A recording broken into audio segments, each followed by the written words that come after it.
Hai sahabat Galeri Bahasa, Assalamualaikum warahmatullahi wabarakatuh. Bagaimana kabar kalian? Semoga sehat selalu ya. Sahabat, kita tentu tak asing lagi dengan koran atau surat kabar. Tapi pernahkah kita mengamati apa saja isi koran atau surat kabar tersebut? Coba sekali-kali kita amati isi sebuah koran atau surat kabar. Ternyata di dalam surat kabar banyak sekali jenis tulisan yang berbeda antara satu dengan yang lain. Mulai dari berita, artikel, surat pembaca, tak ketinggalan teks editorial. Nah, di kelas 12 ini kita akan membahas teks editorial. Apa yang dimaksud dengan teks editorial? Pernahkah kalian menemukan sebuah teks yang isinya merupakan pendapat mengenai suatu masalah? Jika sudah pernah, maka secara sadar atau tidak sadar, kalian sudah membaca sebuah teks editorial. Tapi bagaimanakah membedakan antara teks editorial dengan teks yang lain? Untuk mengetahuinya, silahkan simak video ini sampai selesai. Jangan lupa untuk mencatat dan membuat peta konsep.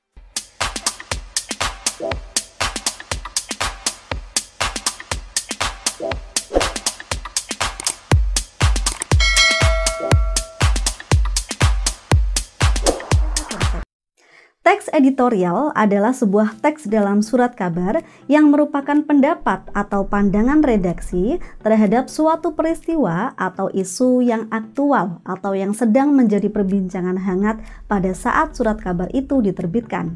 Sementara itu, Kosasih mengungkapkan bahwa teks editorial merupakan kolom khusus surat kabar yang berisi tanggapan redaksi media, baik itu sekedar pendapat, kritik, pujian, hingga sindiran terhadap suatu peristiwa faktual yang tengah terjadi di lingkungan masyarakat luas. Apakah teks editorial harus berupa teks tulis dan harus disajikan di media cetak, misal koran atau surat kabar? Semakin berkembangnya zaman, dunia pers juga tentu semakin berkembang. Terbukti, seiring berkembangnya teknologi, saat ini kita bisa dengan mudah mendapatkan akses informasi. Jika dulu pemberitaan disampaikan melalui media cetak seperti koran dan majalah, saat ini dengan berkembangnya teknologi elektronik, kita bisa mendapatkan sajian berita tak hanya melalui radio dan televisi, namun juga melalui internet yang bisa kita akses dengan gawai. Begitu pula dengan editorial. Kini editorial dapat kita temui baik di media cetak maupun media elektronik. Perhatikan video berikut ini.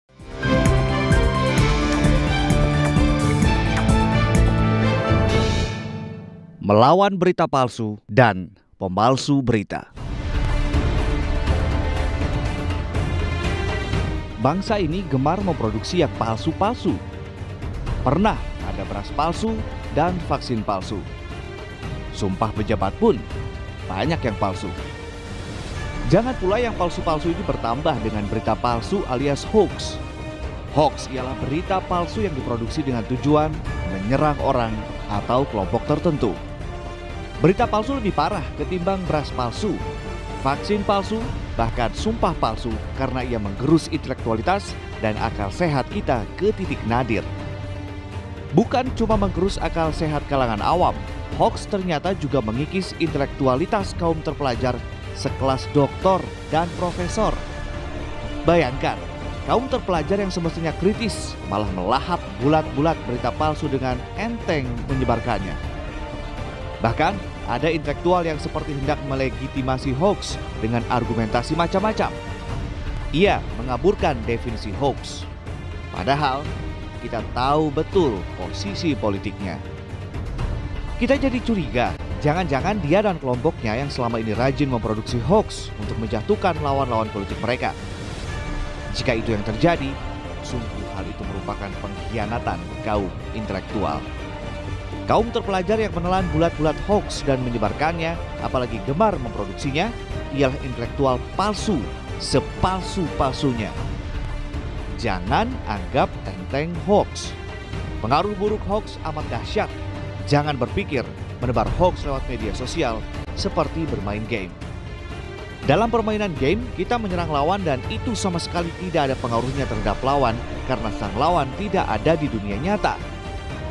Bermain hoax lewat media sosial jelas punya pengaruh besar terhadap yang diserang karena yang diserang tersebut ada dalam dunia nyata.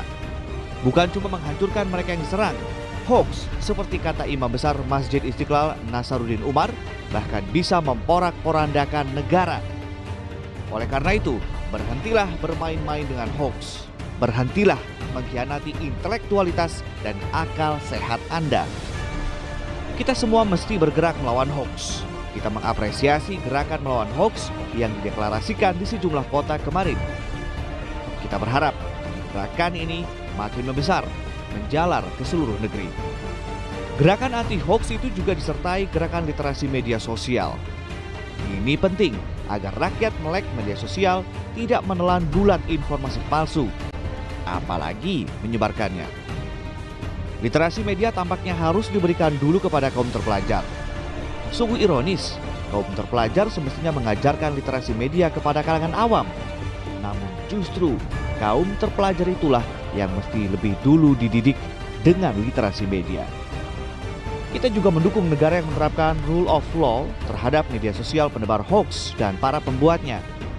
Kita meminta negara jangan ragu menegakkan hukum terhadap perbuatan membuat dan menyebarkan informasi palsu. Dengan begitu, negara menegaskan bahwa Indonesia tidak punya tempat bagi berita palsu dan para pemalsu berita. Terhadap berita palsu dan para pemalsunya, hanya ada satu kata wajib kita serukan: lawan. Apakah video tersebut bisa dikatakan sebagai editorial? Bila kita amati, video tersebut termasuk editorial. Video tersebut berisi pandangan redaksi tentang suatu fenomena sosial, yaitu maraknya berita bohong. Video tersebut dibuat oleh Lembaga Pers Media Indonesia dan dipublikasikan Senin 9 Januari 2017 dengan judul Melawan Berita Palsu dan Pemalsu Berita. Bila kalian pernah menonton, video tersebut pernah tayang di Metro TV dalam segmen Bedah Editorial. Teks editorial juga sering disebut dengan tajuk rencana, yang berarti artikel utama dari suatu surat kabar yang berisi pandangan redaksi, dalam hal ini tim penulis dan penyusun koran, terhadap suatu isu pada saat koran tersebut diterbitkan.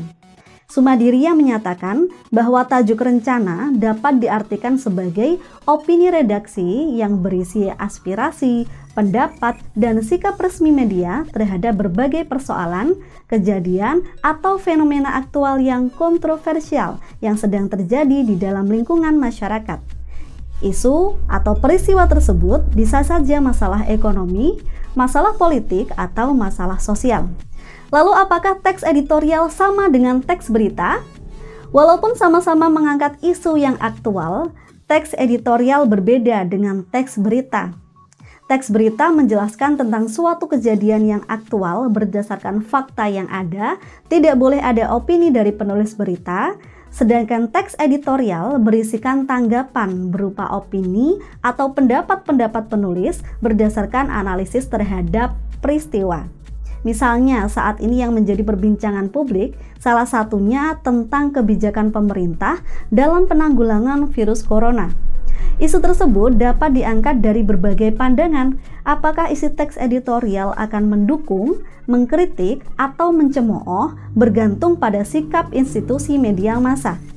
Opini yang ditulis oleh redaksi tersebut dianggap sebagai pandangan resmi suatu penerbit atau media terhadap suatu isu aktual.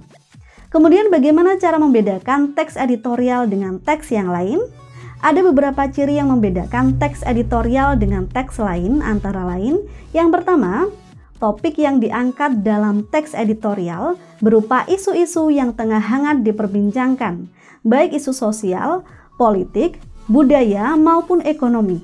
Isu ini dapat berskala nasional maupun internasional. Ciri yang kedua, opini yang disampaikan penulis dalam teks editorial bersifat sistematis dan logis. Artinya, penyampaiannya dari hal yang umum menuju khusus disusun secara rapi dan berurutan. Ciri yang ketiga, kalimat-kalimat yang digunakan bersifat singkat, padat, dan jelas. Ciri yang keempat, berisi opini yang dilandasi dengan fakta. Ciri yang kelima, ini ciri yang paling menonjol dari teks editorial. Teks editorial tidak memuat nama penulis karena teks editorial merupakan pendapat redaksi, bukan dari individu, sehingga tidak boleh menggunakan kata ganti saya. Ciri yang keenam, Teks editorial diawali dengan pemaparan umum atas isu yang tengah hangat diperbincangkan. Pemaparan yang dimaksud dapat berupa pentingnya masalah, pendapat redaksi terhadap masalah, kritik, saran, serta harapan penulis akan masalah. Selain itu, pada umumnya penulis juga memberikan solusi atas permasalahan yang sedang dianalisis secara mendalam. Intinya, teks editorial berisi opini redaksi yang mewakili pandangan instansi media untuk menanggapi fenomena atau peristiwa yang sedang hangat-hangatnya diperbincangkan masyarakat. Opini yang disampaikan dalam teks editorial tentu harus didukung oleh data dan fakta sehingga menghasilkan pendapat yang logis untuk menuntun pembaca agar bijak menyikapi suatu persoalan yang menyangkut kehidupan banyak orang. Oleh karena itu, jika kita mempelajari teks editorial, penting sekali untuk bisa membedakan antara fakta dan opini agar kita bisa memahami informasi dengan baik. Fakta adalah keadaan atau peristiwa yang benar-benar ada atau terjadi di kehidupan nyata. Kebenaran yang dikandung dalam fakta ini sudah terbukti dan terverifikasi. Kalimat fakta berisi informasi atau data yang akurat mengenai sebuah kejadian, seperti waktu kejadian dan lokasi kejadian. Selain itu, kalimat fakta pasti bersifat objektif dan biasanya disertai data angka yang menunjukkan statistik atau jumlah sebenarnya dalam suatu kejadian. Contoh kalimatnya, capaian vaksinasi untuk anak usia 12-17 tahun untuk dosis 1 telah dilakukan sebanyak 81,7%. Kemudian bagaimana dengan opini? Berbeda dengan kalimat fakta yang mengandung kebenaran yang sudah terbukti, kebenaran dalam opini belum terbukti. Kalimat opini mengandung pendapat, pandangan, gagasan, sikap, saran, atau solusi penulis terhadap sebuah masalah atau kejadian yang sedang dibahas. Ada beberapa ciri yang membedakan kalimat fakta dan opini. Antara lain, yang pertama, kalimat opini tidak dapat atau belum dapat dibuktikan kebenarannya. Kalimat opini bersifat subjektif, berkaitan dengan penalaran yang biasanya diikuti pendapat, saran, dan uraian yang menjelaskan pandangan penulis terhadap suatu masalah atau kejadian. Ciri yang kedua, kalimat opini menunjukkan peristiwa yang belum pasti terjadi. Ciri yang ketiga, kalimat opini biasanya menggunakan kata-kata yang sifatnya tidak pasti, contohnya mungkin, rasanya, atau sepertinya. Ciri yang keempat, kalimat opini juga biasanya menggunakan kata-kata yang sifatnya memberi saran atau solusi. Contohnya, seharusnya, sebaiknya, dan sebagainya. Contoh kalimatnya, kita berharap anggaran yang minim itu difokuskan pada kegiatan yang dampaknya langsung dirasakan oleh masyarakat. Kemudian apa sih tujuan teks editorial ditulis? Teks editorial ditulis dengan tujuan yang pertama, untuk mengajak pembaca ikut berpikir terhadap sebuah masalah atau isu yang sedang hangat terjadi di lingkungan sekitar. Tujuan yang kedua, memberikan sebuah pandangan berdasarkan fakta dan data, kemudian memberikan alasan kepada pembaca terhadap isu yang sedang berkembang. Selanjutnya kita masuk ke strukturnya. Teks editorial memiliki 3 struktur, yaitu pernyataan pendapat atau tesis, argumentasi, dan penegasan ulang. Struktur pertama, pernyataan pendapat atau tesis. Pada bagian ini, penulis menyajikan pendapat atau permasalahan dari topik yang diangkat. Pendapat ini akan diperkuat dengan beberapa teori dan fakta. Selain itu, bagian ini juga bertujuan agar pembaca dapat berkonsentrasi untuk memahami atas permasalahan yang sedang dibahas. Struktur yang kedua yaitu argumentasi. Bagian ini adalah bagian yang paling utama dalam teks editorial karena menyajikan opini yang berlandaskan data dan fakta untuk memperkuat apa yang dinyatakan pada bagian pembuka tadi. Pada umumnya, pendapat yang berseberangan dari pendapat penulis juga disajikan. Hal ini bertujuan agar dapat dibandingkan dan dikritisi sehingga pembaca akan menaruh keyakinan terhadap pendapat penulis. Selain itu, bagian ini juga memaparkan pendapat para ahli ataupun hasil penelitian dari berbagai macam sumber yang bertujuan untuk memperkuat argumen penulis. Kemudian struktur yang ketiga yaitu penegasan pendapat. Bagian ini berisi pendapat yang ditegaskan kembali dengan didorong oleh fakta yang telah disampaikan pada bagian argumentasi. Penegasan ulang pendapat berada pada bagian akhir dari teks editorial. Sementara itu, menurut Kosasih, struktur dari teks editorial terdiri dari yang pertama, pengenalan isu. Bagian ini adalah pembuka dari suatu persoalan aktual yang ditulis, sehingga pengenalan isu dalam paragraf sangat dibutuhkan untuk memberikan konteks awal kepada pembaca. Bagian ini dapat berisi pengenalan isu utama yang menjadi sorotan, tokoh, opini masyarakat, dan hal umum lain yang membantu. Struktur yang kedua menurut Kosasih yaitu penyampaian argumen-argumen. Merupakan tanggapan para penyusun media yang bersangkutan mengenai kejadian, peristiwa, atau persoalan yang sedang disoroti dalam teks editorial. Pada bagian ini, redaktur dapat menunjukkan di mana posisinya terhadap isu yang dibahas, apakah setuju atau tidak setuju, atau justru hanya mengapresiasi dan memberikan pujian saja. Kemudian struktur yang ketiga menurut Kosasih yaitu kesimpulan, saran, ataupun rekomendasi.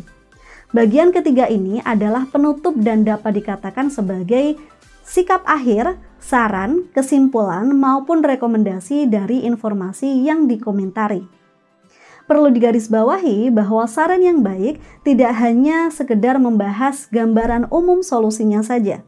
Saran harus lengkap dengan gambaran khususnya sehingga pihak yang dikritik tidak merasa disepelekan. Saran atau rekomendasi yang baik setidaknya harus benar-benar dapat menjadi solusi baik bagi penerima saran untuk memecahkan masalahnya. Selain itu, saran bersifat praktis atau dapat dipraktikkan, tidak hanya teoritis dan perlu ditunjukkan gambaran khususnya. Kemudian apa saja kaidah kebahasaan yang sering dipakai dalam teks editorial? Kaidah kebahasaan teks editorial antara lain yang pertama, banyak menggunakan kalimat retoris. Kalimat retoris adalah kalimat pertanyaan yang tidak ditujukan untuk dijawab, namun untuk merangsang pembaca agar merenungkan suatu masalah lebih dalam. Kadang kalimat ini juga untuk menyindir suatu pihak. Contoh kalimatnya, sudahkah bangsa ini benar-benar merdeka? Kaidah kebahasaan yang kedua yaitu adverbia. Adverbia adalah kelas kata yang memberikan keterangan kepada kata lain.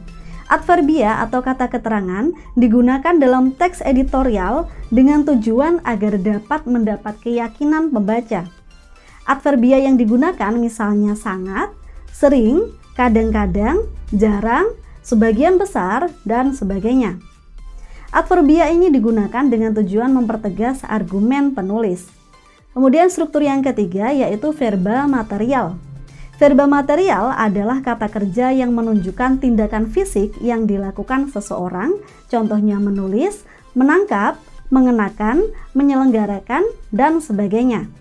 Kemudian kaidah kebahasaan yang keempat yaitu verba mental. Verba mental adalah jenis kata kerja yang mengekspresikan sikap atau respons seseorang terhadap suatu tindakan, pengalaman, atau keberadaan. Contohnya menikmati, khawatir, mengamati, merasakan, dan sebagainya. Ciri kebahasaan yang kelima yaitu verba relasional. Verba ini berfungsi untuk menghubungkan antara subjek dengan pelengkap. Sebuah kalimat yang mengandung kata kerja relasional harus mengandung pelengkap. Dengan begitu, struktur kalimatnya adalah subjek, verba relasional, dan pelengkap. Kata kerja ini tidak menjelaskan tindakan atau perbuatan seperti pada verba material. Misalnya, beras adalah makanan pokok orang Indonesia. Kemudian ciri kebahasaan yang keenam yaitu konjungsi. Konjungsi merupakan kelas kata yang berfungsi untuk menghubungkan baik antar kata, antar frasa maupun antar kalimat. Untuk kaidah kebahasaan konjungsi, silahkan simak lebih dalam di video yang ada di deskripsi ya. Poin terakhir, kita akan membahas tentang tahapan menulis teks editorial.